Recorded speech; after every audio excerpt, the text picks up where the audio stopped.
Sejam muito bem-vindos a mais um painel do ENAFEI. O ENAFEI está na 7ª edição, nesse ano de 2025, e é um encontro nacional conduzido e coordenado pelo Programa de Pós-Graduação em Administração da FEI. E hoje nós temos a grande honra e o prazer de receber aqui um amigo, né, e uma liderança global na área de administração, nas escolas de administração e negócios, o Eric Talavera. Eric tem uma longa jornada com inúmeras escolas na América Latina, mas também na Europa, Estados Unidos, e tem uma visão global, né, dessas escolas e vem acompanhando as tendências, as mudanças, as transformações e os desafios que as escolas têm convivido nos dias de hoje. Mas eu vou, antes de mais nada, né, além de agradecer, né, ao Eric por atender o nosso convite, fazer uma breve apresentação do Eric e do seu currículo, tá? Bom, o Eric, ele é empreendedor, né, educador, é uma liderança, né, e é CEO do EQUA, que é uma entidade que faz o processo de acreditação internacional e com uma forte e marcante presença na América Latina. Também dirige, né, a Hopper no Peru e também em outras organizações, conselho também, inclusive de organizações dos Estados Unidos. Tem uma carreira bastante sólida, né, e busca atuar em torno da melhoria da qualidade da educação superior, né. Eric é uma das vozes mais influentes e importantes no contexto da transformação da gestão acadêmica na América Latina, mas também em outras regiões do mundo. Eric, é uma alegria estar aqui com você hoje.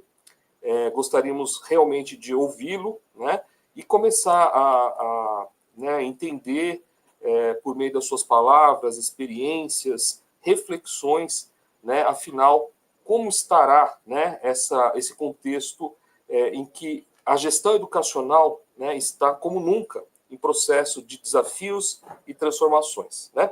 Então, o tema que o Eric vai tratar é exatamente essa, né, gestão educacional 4.0, estratégias de transformação e qualidade e os novos paradigmas de legitimidade. Eric, bem-vindo, a palavra está com você. Primeiro, muito obrigado pelo convite. Segunda coisa que eu desejo compartilhar é que, como vocês escutam, a primeira língua não é português para mim, então eu vou tentar falar devagar. Se vocês não compreendem alguma coisa, vocês podem revisar depois. Eu acho que não podem fazer perguntas agora, mas eu tentarei falar devagar. Espero que vocês compreendam tudo. E senão, vocês vão aprender muito bem espanhol também. Então, eu vou compartilhar a tela agora. Vocês me falam se podem olhar a tela agora.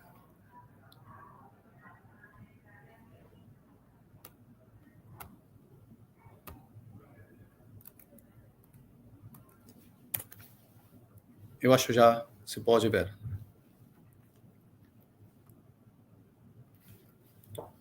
Perfeito, vocês podem ver a tela, sim?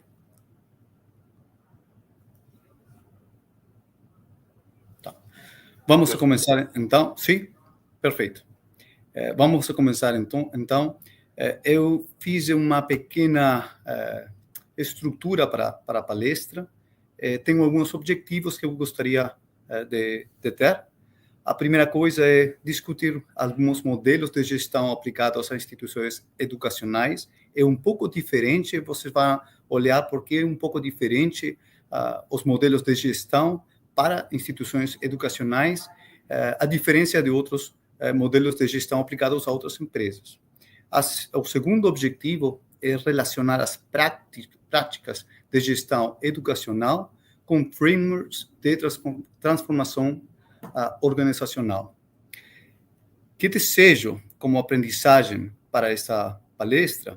Primeiro, entender como aplicar conceitos de gestão ao setor de educação, avaliar os trade-offs entre inovação tecnológica e a garantia de qualidade, e, finalmente, eu desejo compartilhar algumas experiências de EQUA e como impactar a educação no futuro.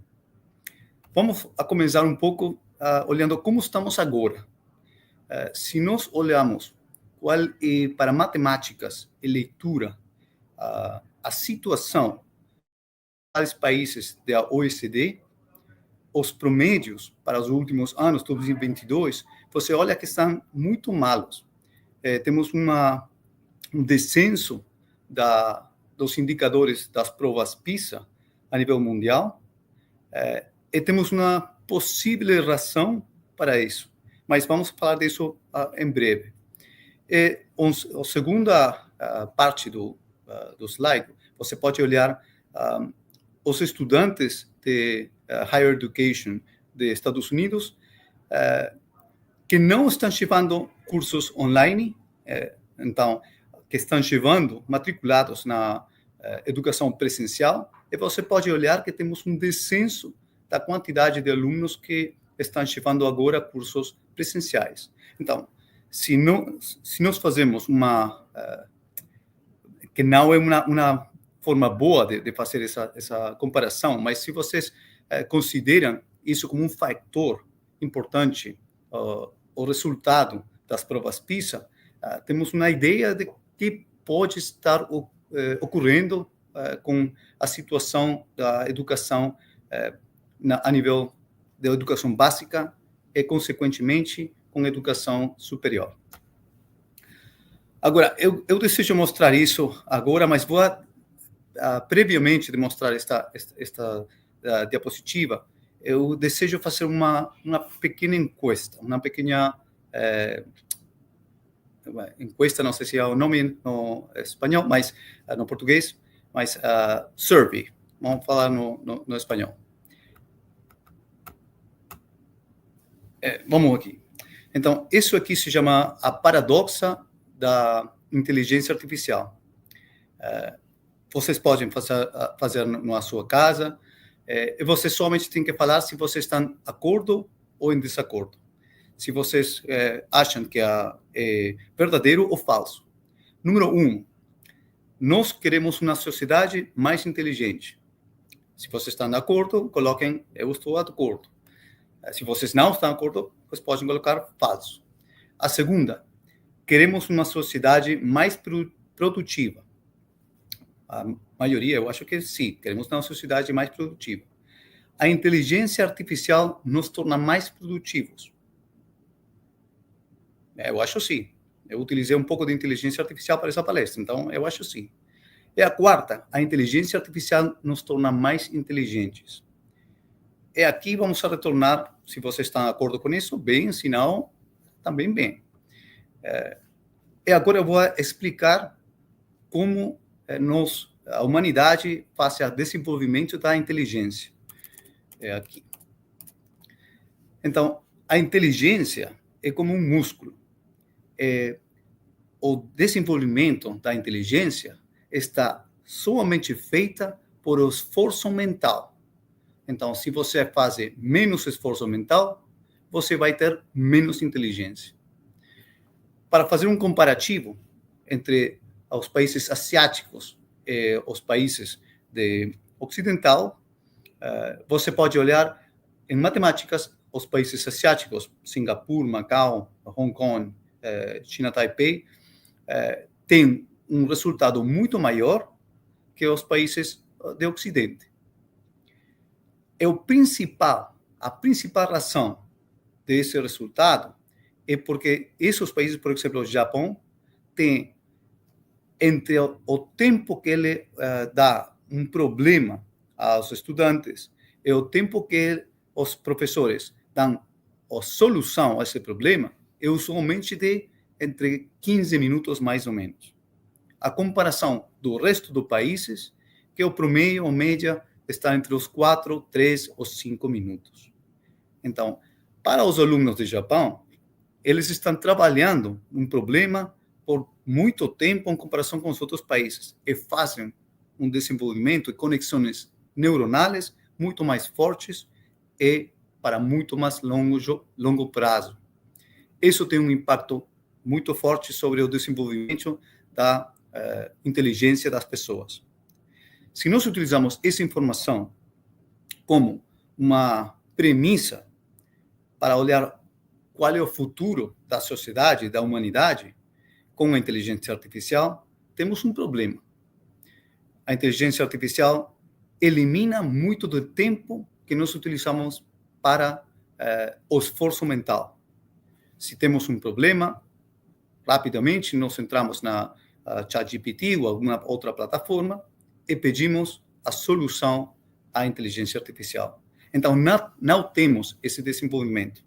O principal problema da inteligência artificial não é mala, é muito boa, tem muitas qualidades muito boas. E para a aprendizagem também, se é utilizada corretamente, tem umas potencialidades muito boas. Mas o acesso é livre para os meninos de 7, 8, 9 anos, mesmo para uma pessoa de 30, 40, 70 anos, não tem diferenciação em acesso a essa ferramenta de aprendizagem de alguma forma. Então, isso é um problema grande se não temos uma forma para limitar e, consequentemente, fazer que os alunos façam um esforço mental para solucionar problemas. A segunda parte que eu queria discutir, previamente a chegar à principal temática da palestra, é onde temos que olhar na futura da educação. Temos que ter um balanço, somente temos as universidades públicas, universidades privadas. As universidades públicas podem ter uma carreira, um programa que não necessariamente tenha um mercado muito grande. Por exemplo, se o país deseja ter um programa de aeronáutico espacial, então não muita gente pode ter interesse de participar lá. Ou um programa de filosofia, ou de teologia, ou de cultura. Possivelmente não muita gente deseja levar esses programas, mas são de interesse do país e para a humanidade. Se as universidades públicas não fazem esses programas, eles podem sair do escopo da humanidade, e não é bom. As universidades privadas não têm interesse de fazer esses programas, porque não tem suficientes pessoas que desejam fazer isso, e não é economicamente atrativo para elas.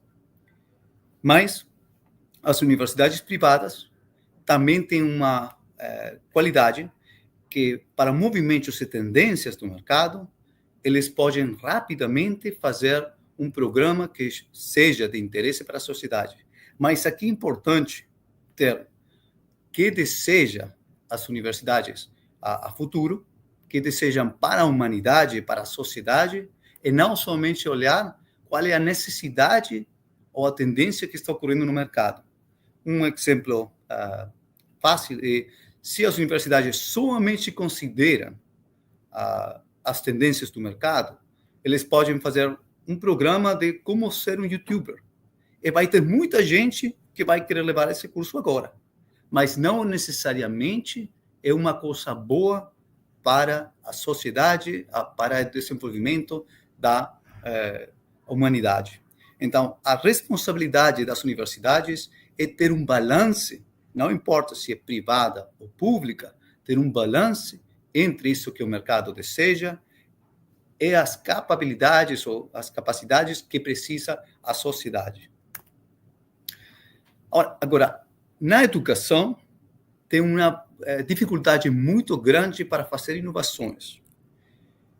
O principal problema, a diferença de outros setores do mercado, se você faz mesmo que educação, medicina, por exemplo, pode ter inovações muito mais fortes, mas tem que ter um processo muito longe de verificação. Para a educação, você precisa, é similar, é muito parecido, porque você precisa ter um balance dessas inovações, senão pode ter um efeito muito complicado a longo prazo. Por exemplo, se você faz uma inovação em educação básica ou educação superior, que não é boa, As inovações não sempre são boas, fracassam muitas inovações. E se você faz uma inovação que não é boa para um grupo de estudantes de uma universidade, por exemplo, o resultado é que todas essas pessoas não somente perderam 4 ou 5 anos estudando e não tiveram um resultado positivo, mas se inserem na sociedade e têm um efeito sobre a sociedade que não é bom. Então, por isso é tão complicado fazer inovações na educação. Tem um risco muito grande. E as principais inovações na educação não são feitas por os governos, não são feitas por as instituições de educação, mas são feitas pelas empresas e depois adotadas por as instituições de educação. Se nós fazemos uma comparação de como Finlândia fez a primeira revolução de inovação na educação básica, eles estavam a nível, embaixo do nível dos Estados Unidos e do resto do mundo, anos 60, 70, 80, e depois fizeram uma revolução, e agora a Finlândia tem o melhor sistema educativo do mundo.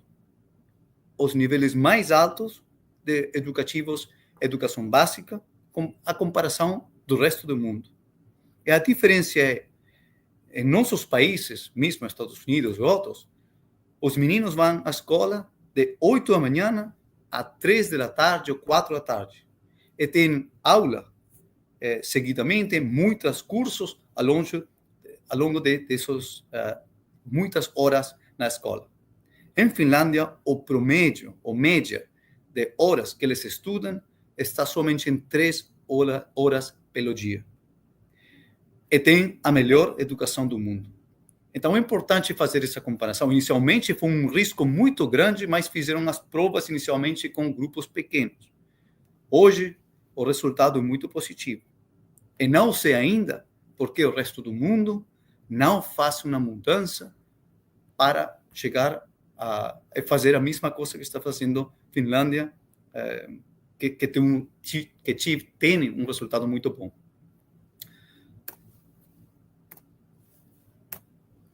Então, vamos falar um pouco, já chegando para explicar a temática, da história das transformações educacionais.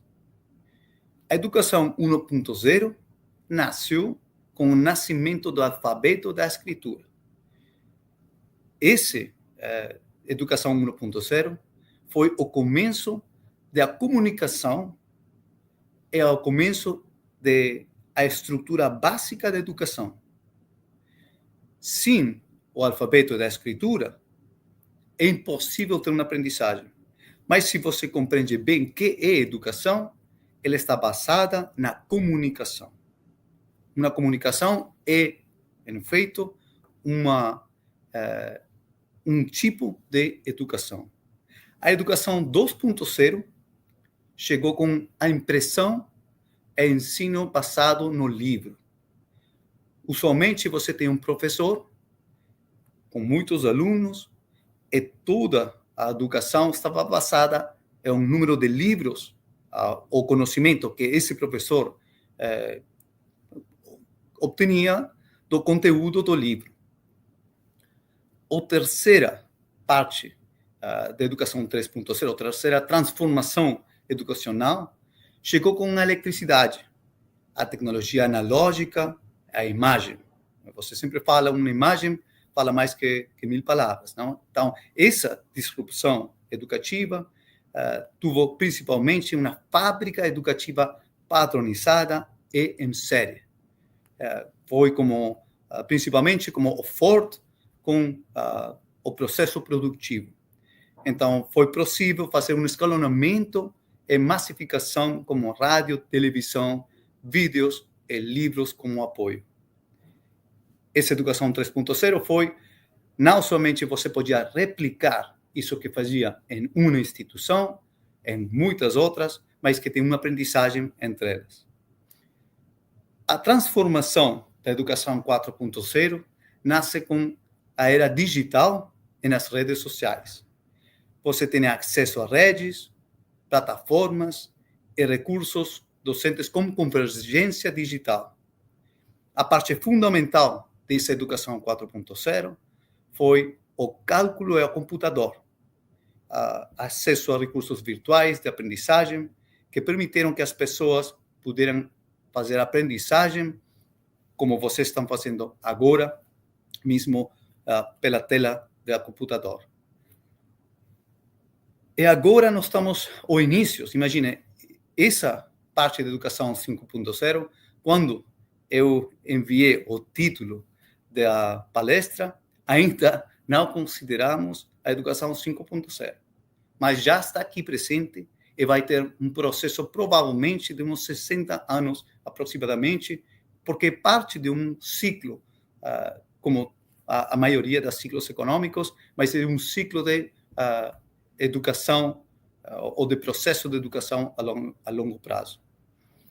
A educação 5.0 nasce como inteligência artificial. A eutagogia, que principalmente é a capacidade de aprender sozinho, ou autoaprendizagem, é o principal fundamento da educação 5.0.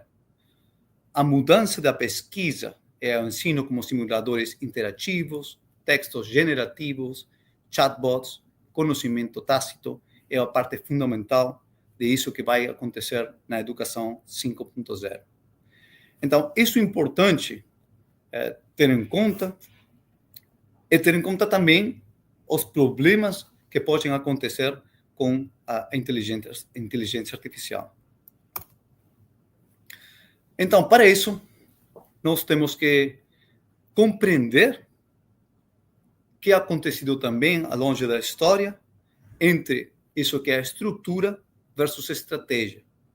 No ano 60, falavam já de qual é primeiro. É a mesma pergunta que o ovo ou galinha. Qual é o primeiro? A estrutura. Você desenha primeiro a estrutura de sua empresa ou desenha primeiro a estratégia da empresa e depois faz a estrutura da empresa? Então, você pode olhar ambas coisas, mas você tem uma resposta aqui. A estratégia vai ter como resultado uma estrutura, mas se você tem que se basa na estrutura, vai ter o desenho da estratégia que vai acontecer dessa estrutura também. Principalmente, você sempre pode falar, a resposta deveria ser que você faz a estratégia e depois você faz a estrutura completa de sua empresa. Mas eu vou compartilhar com vocês um curso se chama Leaders of Learning, de Harvard. E aqui é um pouco diferente.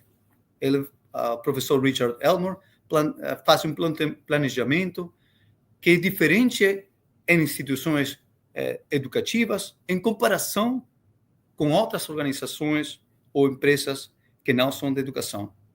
Ele fala de 4 quadrantes diferentes.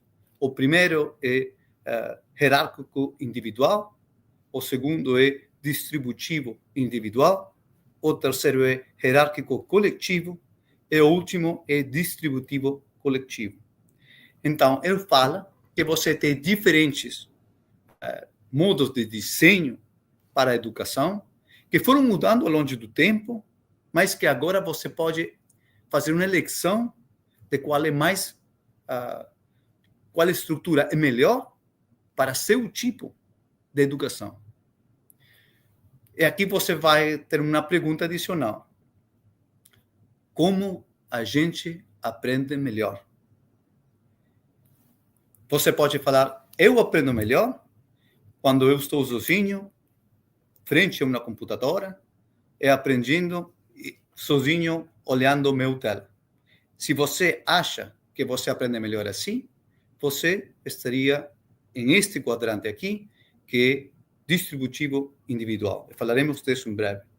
Mas se você aprende melhor numa aula, com um professor que tem interação com você, e que ele tem todo o conhecimento, ele transmite esse conhecimento para você, e você aprende melhor assim, fazendo perguntas e tudo, em comparação com outras pessoas, então você acha que vai estar aqui em hierárquico individual. Se você acha que você aprende melhor interagindo com outras pessoas e aprendendo de outras pessoas também, mais com uma liderança de uma pessoa, que pode, usualmente é o professor, você acha que aprende melhor assim, você vai estar no hierárquico coletivo.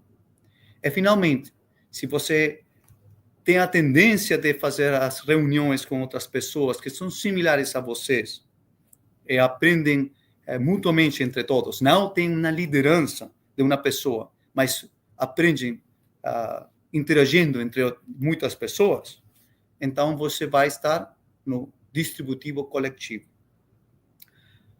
Vamos falar como isso tem um impacto sobre o desenho da organização e sobre a liderança desses diferentes tipos de aprendizagem em instituições.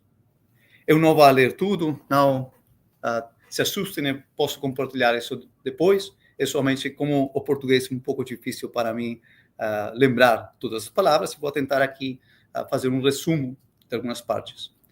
Então, como você tem uma estrutura diferenciada para alguns tipos de instituições, por exemplo, se você está em uma escola de meninos, usualmente você tem uma estrutura onde o reitor, o diretivo principal da instituição, tem as principais credenciais, é a pessoa mais reconhecida da instituição e tem autoridade formal, é um organigrama definido, onde ele escolhe os diferentes professores e são organizados por nível e por conteúdo. Então, esse aí, por exemplo, uma escola de meninos tem usualmente essa estrutura de hierárquico individual. Se, por exemplo, você está em um hierárquico coletivo, a estrutura é muito similar a essa que tem em um hierárquico individual, mas os professores, os administradores e alunos também são membros da comunidade e devem representar os valores e visão da organização. Tem métodos para coletar informações, então tem uma participação coletiva dos membros dessa comunidade e tem uma decisão também sobre como a pessoa que faz a liderança faz o controle dos valores da comunidade. Se você está em uma estrutura distributiva individual, por exemplo, você tem uma parte online de sua instituição, uma universidade que tem estrutura online, ou, por exemplo, Coursera, outras plataformas assim, a estrutura dessa instituição é ditada pela missão de criar experiências que atraem os aprendizagens-alvo. A estrutura deve ser capaz de se adaptar à medida que a organização muda de tamanhos e objetivos. Os papéis são determinados pela necessidade de experiência de aprendizado oferecida. A aprendizagem é transmitida da organização para os aprendizes por meio de experiências presenciais ou digitais. Não necessariamente tem que ser digital.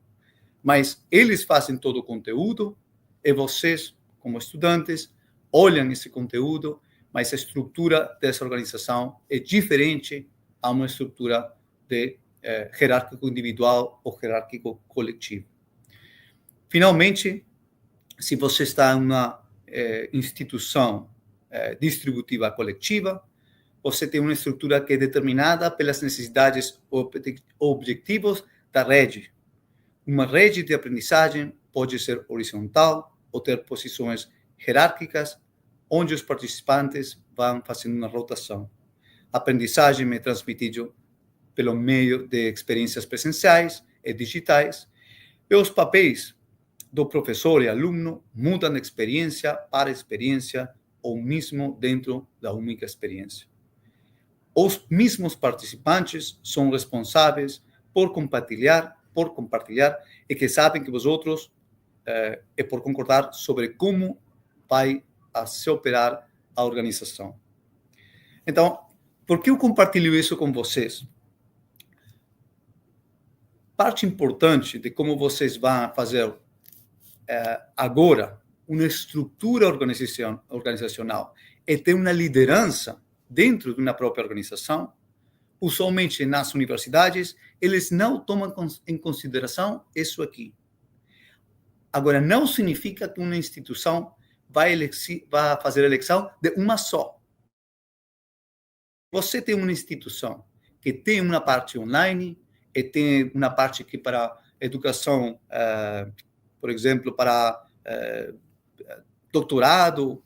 Você pode escolher uma liderança específica para cada grupo. Isso significa que você tem que ter uma reitoria, tem que ter uma liderança muito flexível, que permita ter diferentes tipos de liderança propriamente dentro da instituição.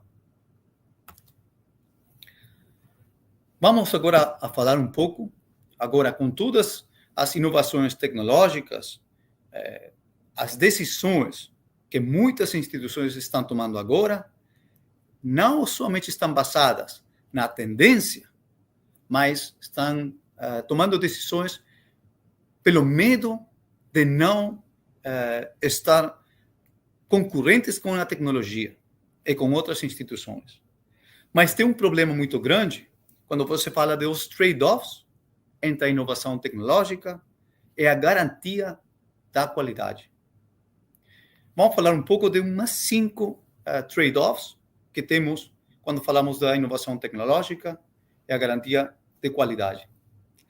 O primeiro é a velocidade da inovação versus estabilidade e consistência. Quando você fala qual é a melhor inovação que você pode pensar, a melhor inovação tem uma paradoxa. Essa paradoxa é: eu desejo uma inovação que perdure a máxima quantidade de tempo no futuro.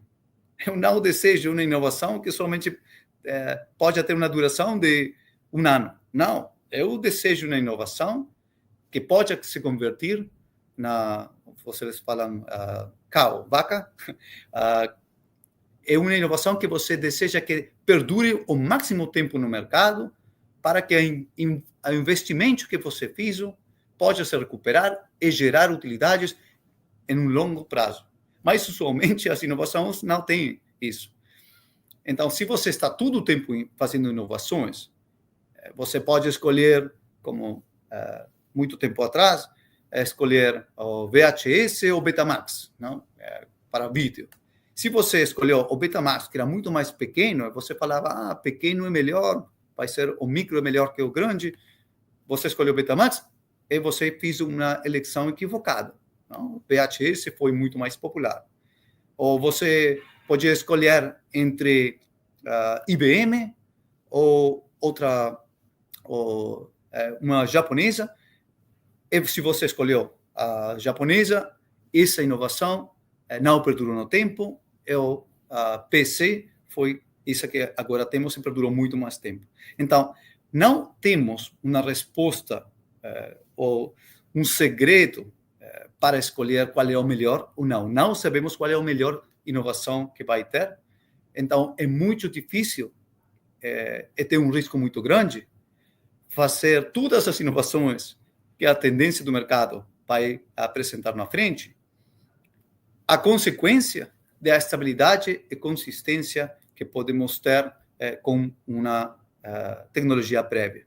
Um exemplo é uma universidade que implementa um sistema de avaliação automática como inteligência artificial que agiliza as notas, mas inicialmente o algoritmo gera vieses e tem um risco para a qualidade acadêmica. Número 2, temos o acesso e democratização versus a padronização da qualidade. Um exemplo muito... primeiro, vamos com uma inovação, por exemplo, plataformas digitais massivas, MOOCs, cursos híbridos, que ampliam o acesso. Mas o risco é mais estudantes, não é consequente com a mesma qualidade em acompanhamento, tutoria e avaliação personalizada. Exemplo, um programa online passa de 200 a 20 mil alunos, aumentando a inclusão, mas reduzindo a capacidade de oferecer feedback individualizado. O terceiro é a flexibilidade versus acreditação e legitimidade. Se nós temos inovação, por exemplo, currículos flexíveis, microcredenciais e aprendizagem personalizada, o risco é que as agências de acreditação ainda exigem planos tradicionais e processos rígidos de qualidade.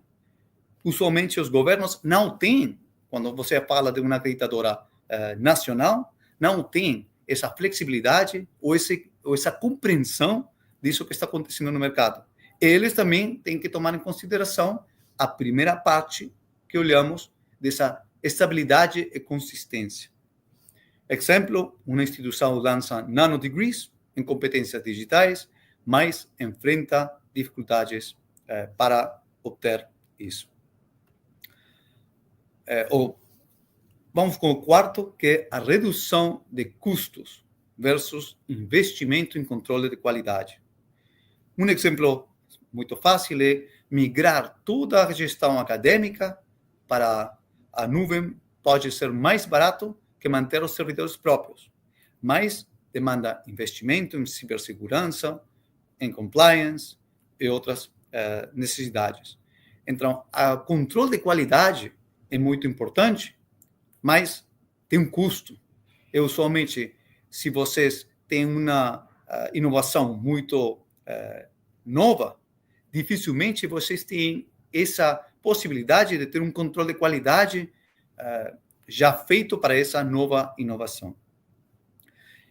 E o quinto trade-off entre inovação tecnológica e garantia de qualidade é a experimentação versus a reputação institucional. Para as instituições educativas, para todas as organizações, mas principalmente para as instituições educativas, o principal valor que tem uma instituição educativa é a reputação.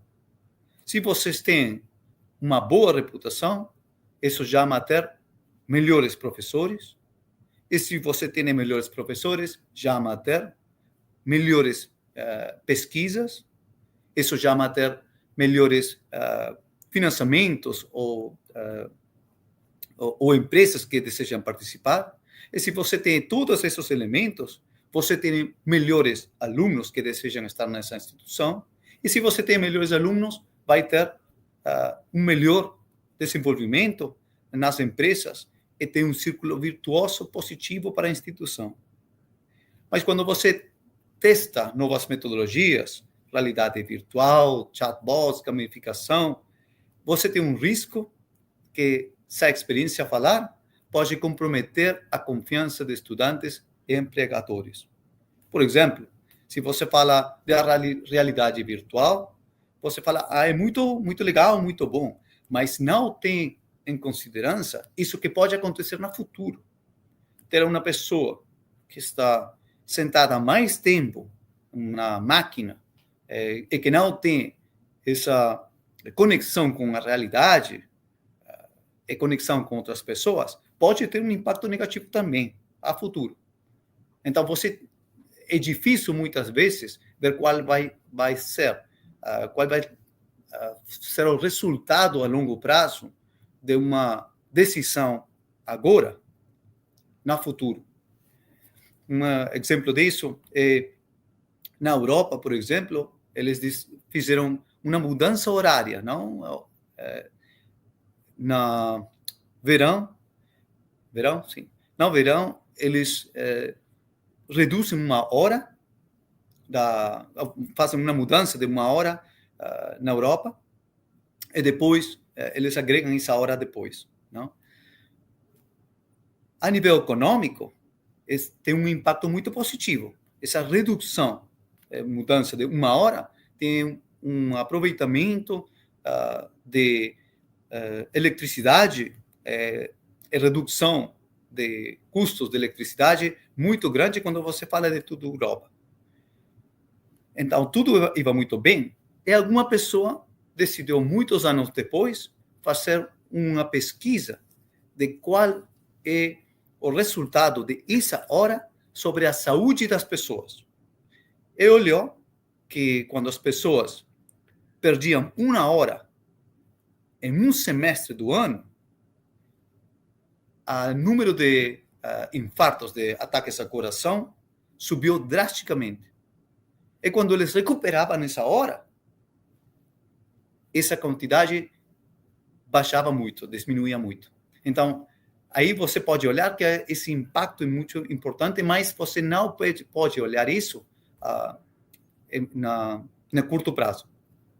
Um exemplo aqui é uma faculdade de medicina adota simuladores de DRP para práticas clínicas, mas equipamentos desatualizados ou falhas técnicas afetam a credibilidade da instituição.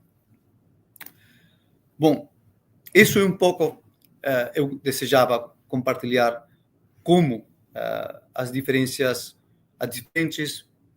modelos de gestão podem se aplicar para a educação. E agora eu vou compartilhar um pouco como nós, na Equa, tomando isso em consideração, que fomos aprendendo ao longo do tempo, fizemos uma mudança disso que consideramos uma medição da qualidade. Usualmente, quando você fala de uma acreditação, você compreende uma acreditação como um processo da melhoria, mas a maioria dos países tem um modelo que é muito estricto, muito pouco flexível. E usualmente, se você tem um compliance, se você tem cumprimento de todos os indicadores que tem a agência de acreditação, então você é de qualidade. Você faz isso, cumpre com esse indicador, você cumpre com tudo isso, então você é de qualidade. Nós fizemos um modelo diferenciado. Essa definição que você olha aqui foi feita por professor Edward Rocker, reitor de uma universidade muito importante a nível mundial. Ele falava que uma instituição acreditada não significa que você é a melhor. Se você cumpre com tudo, não significa que você é a melhor. Uma instituição acreditada significa que você agora está comprometido com um processo de melhoria contínua. Isso aqui é importante. Nós fizemos uma disrupção em nossa instituição de acreditação, que é importante para a legitimidade da qualidade em educação. Eu usualmente vou compartilhar por que, na Equa, tivemos humildemente, um crescimento muito rápido, um reconhecimento pelas instituições que faz parte da rede. Então, o primeiro diferencial é que, com outras instituições acreditadoras, você iniciava um processo e eles iam falando, você tem que mudar isso, tem que fazer o cumprimento de este indicador, tem que fazer isso, e ao longo de 3, 4 ou 5 anos, você tem que ir mudando muitas coisas, e depois que você já tem tudo feito, eles falam, parabéns, agora você está acreditado. Para nós, a definição que nós utilizamos um processo baseado em tempo de corte. Então, é como uma fotografia. Nós não desejamos que você seja o melhor agora. Não desejamos que você tenha o cumprimento, o compliance de tudo que é precisado para ser uma instituição muito boa. Não. Se você não tem tudo agora, não significa que você não está comprometido com a melhoria. Você não vai ser bom da noite à manhã. Você vai ser bom fazendo pequenas coisas ao longo de muito tempo. Então, para nós, o processo de acreditação tem um prazo somente de 8 a 12 meses. A diferença de outros que é 3, 4 ou 5 anos. A 12 meses você vai ter sua acreditação. Por quê? Porque a diferença dos outros modelos, onde você faz um plano de melhoria e vai mudando esse plano de melhoria ao longo de muito tempo, com nós você vai ter um resultado, como uma consultoria, que fala, você é agora assim, e você precisa, o segundo diferencial, que você tem um modelo escalonado de 1 a 5 estrelas, então você vai ter um resultado que vai falar você está nível Silver ou nível Gold. E você vai criar seu próprio plano de melhoria baseado nas sugestões que o modelo de acreditação compartilha com você. Então, você vai ter a oportunidade de melhorar ao longo do tempo, mas vai ter já acreditado que é o resultado desse esforço que você está fazendo. Ou a terceira coisa que nós não estamos de acordo com o modelo tradicional, então nós fizemos essa mudança que está na 4.0, não chegamos ainda na 5.0, mas 4.0, fizemos um modelo baseado em perfis. Todo mundo falava mission driven, mission oriented, orientado à missão, orientado à visão. Mas quando você olha os indicadores de todas as instituições, era exatamente o mesmo para todas. Então, não tem uma diferença entre uma instituição de um povo pequeno, uma cidade pequena no Brasil, comparado com uma cidade em Bogotá, ou comparado com São Paulo, ou uma instituição que tem muita vinculação com empresas, versus outra que tem um programa de instituição pública. Não tem diferenças. Nós fizemos um modelo que é baseado em perfis. Então, cada programa pode ter o mesmo nome. Pode ser programa de hoteleria e nutrição. Mas esse programa que uma instituição dá tem um perfil ou tem um objetivo que é mais empresarial, mais vinculado a empresas, e outro pode ter o mesmo nome, mas é mais de pesquisa. Você não pode fazer a mesma medição de cada um, a mesma maneira. Tem que ser diferenciado, basado nos objetivos que esse programa tem. Esse é um pouco que Equa fez e que fez um diferencial importante para os membros da instituição. E aqui eu vou finalizar com uma sugestão para todos aqui. As aprendizagens, eu espero vou retornar à primeira parte do palestra. Quais são os objetivos e as aprendizagens esperados. Eu espero que vocês compreenderam como aplicar os conceitos de gestão ao setor da educação.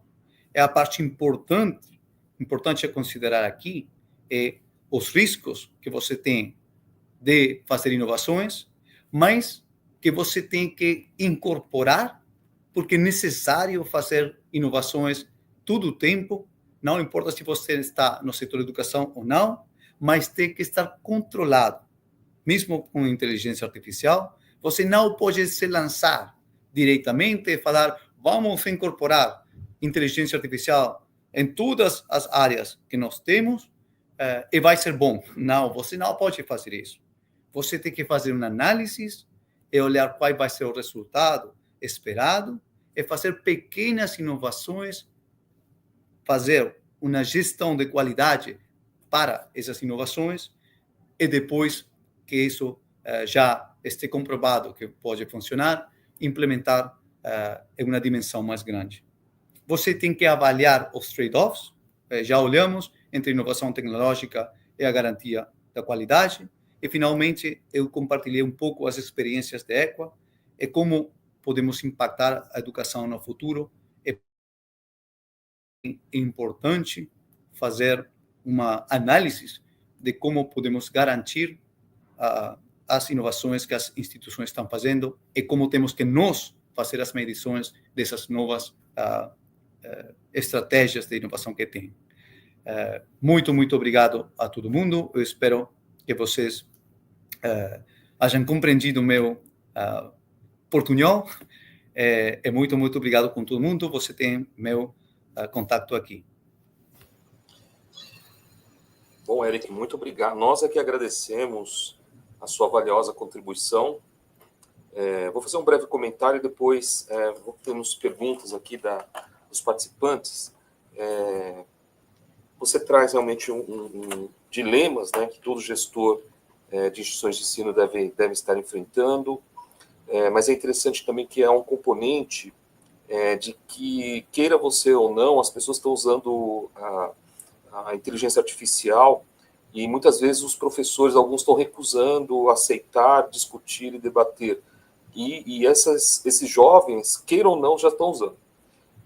Ou direto ou indiretamente. E aí, o que eu tenho percebido é que falta nortear, né, orientar, criticar de forma construtiva, para que os jovens também percebam aquilo que tem de potencial, mas que também tem de limitação, e há questões éticas envolvidas, né? E aí eu me lembrei, né, de uma questão que eu acho que me acompanha há muitos anos, que a tecnologia ela não é boa nem ruim, mas o uso que nós fazemos dela é o que importa, né? Mas sem dúvida alguma a adoção impensada, seja da inteligência artificial ou qualquer outra tecnologia, evidentemente não pode acontecer. Por outro lado, você traz, por exemplo, a questão da inovação, que eu achei bem interessante. Aliás, você começa a sua fala na questão do ensino básico, né, dos dados do PISA, fundamental, né, olhar a educação muito compartimentalizada, né, a educação básica é uma coisa, ensino médio outra, superior outra, acaba afetando o sistema inteiro. Nós temos que olhar o sistema para poder entender como fazer com que o ensino superior seja melhor, não apenas pelo ensino superior, mas pela cadeia de ensino que tem. Perfeito, né? Eu só quero também fazer um reparo em relação à inovação. Aqui no Brasil, existe muito dinheiro do governo para isso, e também nós temos excelentes exemplos de universidades brasileiras que geram grandes inovações, né? No setor privado, evidentemente, tem, inclusive, mas sempre nas grandes empresas, né? As pequenas e médias empresas, em geral, não têm essa capacidade. Em São Paulo, nós temos a FAPESP, que é uma organização que investe, por exemplo, numa linha de inovação tecnológica em micro e pequenas empresas, inclusive startups, né? Então, é interessante que o nosso contexto aqui no Brasil, as instituições de ensino, elas têm feito um papel bastante importante na inovação, né? Inclusive instituições públicas, tá? Não só privadas, mas também instituições públicas.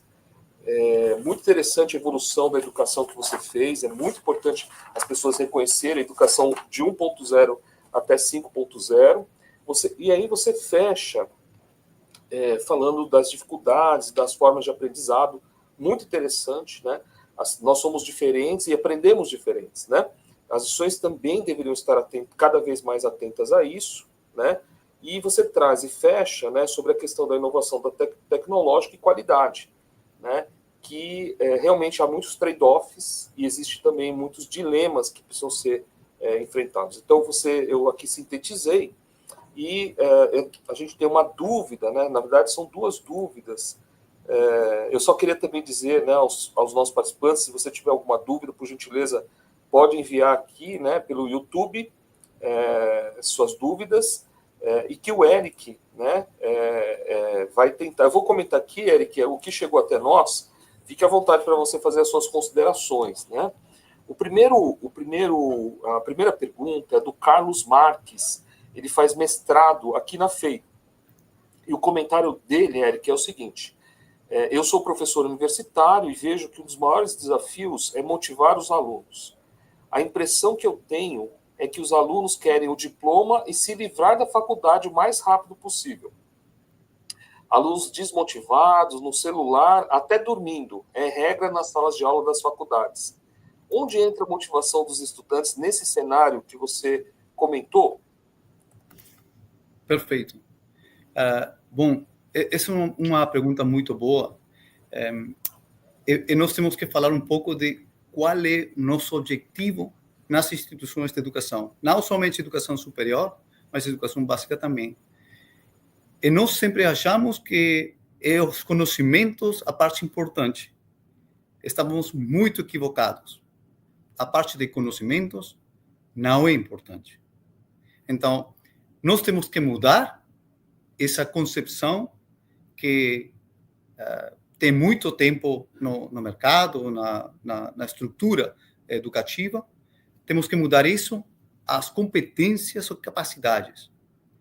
não tenho interesse que um aluno sepa ou aprenda um conteúdo específico, mas tenho interesse que esse aluno tenha as capacidades importantes, necessárias, que permitem que esse aluno aprenda depois.